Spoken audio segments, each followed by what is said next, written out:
गगनचुंबी इमारतें, मीलों लंबी सुरंगें और बुलेट की रफ्तार से दौड़ती ट्रेनें। दुनिया भर में देश बड़े बड़े सपने देखते हैं, लेकिन भारत अब उन सपनों को हकीकत में बदल रहा है।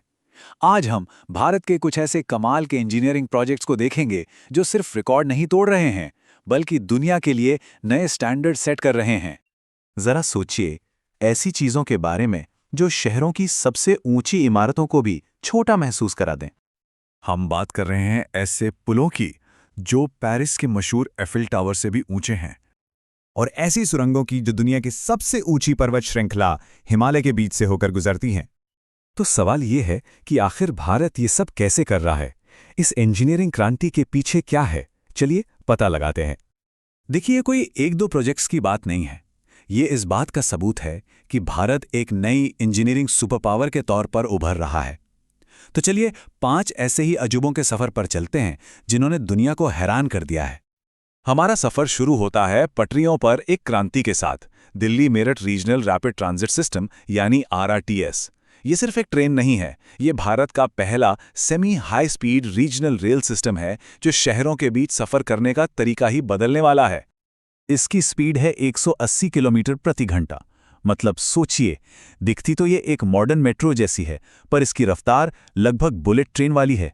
ये अर्बन ट्रांसपोर्ट के लिए एक बिल्कुल नया बेंचमार्क है। और इसका असर जबरदस्त है। दिल्ली से मेरठ का जो सफर पहले करीब 3 घंटे लेता था, अब वो 1 घंटे से भी कम में पूरा हो जाता है। ये सिर्फ एक ट्रेन लाइन नहीं है, ये एक रीजनल क्रांति है जो शहरों को पास ला रही है और लाखों लोगों का सफर आसान बना रही है। पर हाँ, ये सब करना बिल्कुल आसान नहीं था। इंजीनियर्स को नॉर्थ इंडिया के सबसे बिजी रास्तों में से एक पर काम करना पड़ा। घनी आबादी वाले शहरों के नीचे सुरंगें खोदनी पड़ी और इसे पहले से मौजूद मेट्रो और रेलवे नेटवर्क के साथ बिना किसी रुकावट के जोड़ना पड़ा। और तो और इसमें सोलर पावर और रीजेनरेटिव ब्रेकिंग जैसी ग्रीन टेक्नोलॉजी का भी इस्तेमाल हुआ है। मतलब जब ट्रेन ब्रेक लगाती है तो उससे बनी एनर्जी वापस सिस्टम में चली जाती है। कमाल है। अच्छा, अब पटरियों से हटकर चलते हैं समुद्र के ऊपर, जहां भारत ने एक और इंजीनियरिंग चमत्कार खड़ा कर दिया है, मुंबई ट्रांस हार्बर लिंक, जिसे अटल सेतु के नाम से भी जाना जाता है। ये भारत का सबसे लंबा समुद्री पुल है। जी हां, पूरे 22 किलोमीटर लंबा। ये सिर्फ भारत का ही नहीं, बल्कि एशिया के सबसे लंबे समुद्री पुलों में से एक है। ये पुल मुंबई को नवी मुंबई से जोड़ता है। और जानते हैं इससे सफर कितना कम हुआ? जो दूरी तय करने में पहले 2 घंटे लगते थे, अब वो सिर्फ 20 मिनट में पूरी हो जाती है। ये भारत की फाइनेंशियल कैपिटल के लिए एक लाइफलाइन की तरह है। यहाँ की चुनौतियां भी कुछ कम नहीं थी। इंजीनियर्स को समुद्र की गहरी जमीन में विशाल खंभे गाड़ने थे।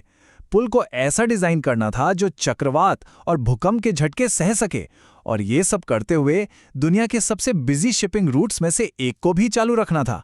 इसमें 17,000 टन से ज्यादा स्टील लगा है। समझिए कि एक तैरता हुआ किला है। अब हम उस जगह चलते हैं जहां इंजीनियरिंग की सबसे बड़ी परीक्षा होती है, हिमालय। यहां हम 2 ऐसे अजूबों को देखेंगे जिन्हें दुनिया के सबसे मुश्किल इलाकों में बनाया गया है। सबसे पहले है अटल टनल। ये 10,000 फीट से ज्यादा की ऊंचाई पर बनी दुनिया की सबसे लंबी हाईवे टनल है।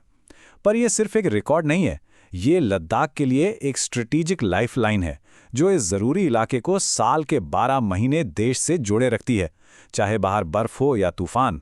ये आम लोगों और हमारी सेना दोनों के लिए एक बहुत बड़ा बदलाव है।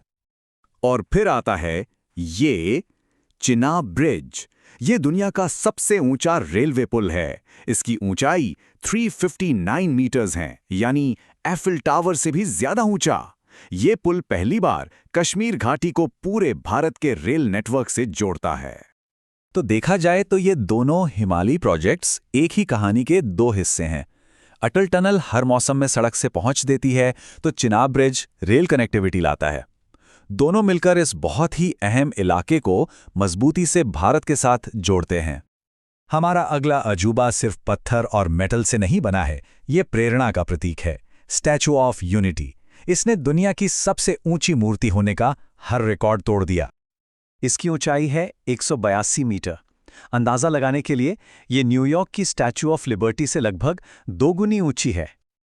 और सबसे हैरान करने वाली बात, इसे सिर्फ 33 महीनों में बनाया गया।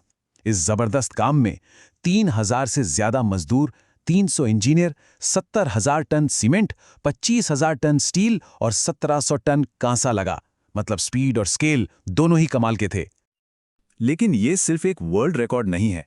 स्टैच्यू ऑफ यूनिटी आज एक कल्चरल और इकोनॉमिक हब बन चुका है। ये हर साल लाखों टूरिस्ट को अपनी तरफ खींचता है, जिससे उस पूरे इलाके की अर्थव्यवस्था ही बदल गई है। तो RRTS की रफ्तार से लेकर स्टैच्यू ऑफ यूनिटी की ऊंचाई तक ये पांचों अजूबे सिर्फ कंक्रीट और स्टील के ढांचे नहीं हैं। ये भारत की हिम्मत, एकता और बड़े इरादों की निशानी है। ये प्रोजेक्ट्स इस बात का सबूत हैं कि भारत सिर्फ आज के लिए नहीं, बल्कि आने वाली पीढ़ियों के लिए एक नया भविष्य बना रहा है। जैसा कि एक एक्सपर्ट ने कहा है, भारत अब सिर्फ दुनिया को फॉलो नहीं कर रहा है, वो दुनिया के लिए ट्रेंड सेट कर रहा है। और जैसे जैसे भारत का ये मेगा इंजीनियरिंग का दौर आगे बढ़ रहा है, एक बात तो साफ है, ये तो सिर्फ शुरुआत है, जो हमें एक बड़े सवाल पर सोचने के लिए मजबूर करता है। वो अगला नामुमकिन क्या बनाएंगे?